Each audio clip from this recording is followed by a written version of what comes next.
เขาลือสื่อเสียงก้องไก่สาวอุดมใสสร้างงามบาดใจแท้นอนั่งกินเหล้าขาวร่วมกับผู้สาวบ้านบ่ออยู่จนสอดแยกข้อหลองามแท้นอสาวอุดมใสอายนี่อยากไปเป็นเคยเมืองหุ่นสาวแก้มจูนพูน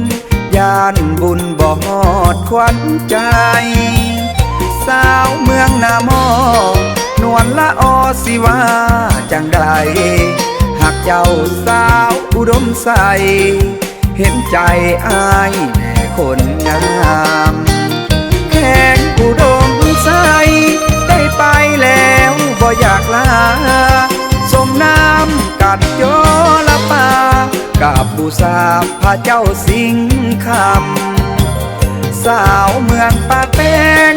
เมืองแบงแห่งสาวผู้งามขอกราบพระเจ้าสิงคำลูกอยากอยู่นำผู้สาวเมืองลาง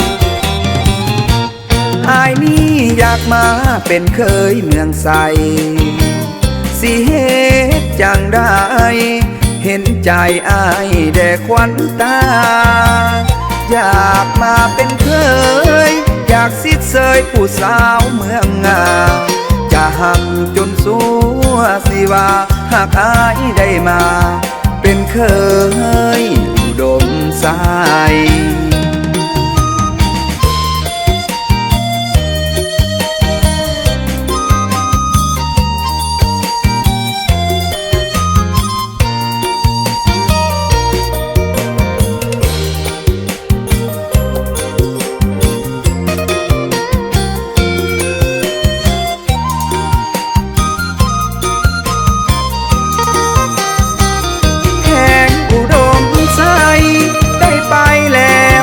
อยากลา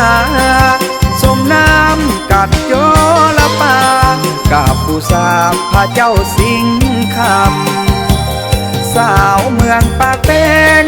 เมืองแบงแห่งสาวผู้งามขอกราบพระเจ้าสิงคำลูกอยากอยู่นำผู้สาวเมืองลางอายนี่อยากมาเป็นเคยเมืองใสสิเหตุจังได้เห็นใจอายแด่ควันตาอยากมาเป็นเคยอยากสิเสยผู้สาวเมืองงาจะหักจนสัวสิว่าหากอายได้มาเป็นเคยอุดมใส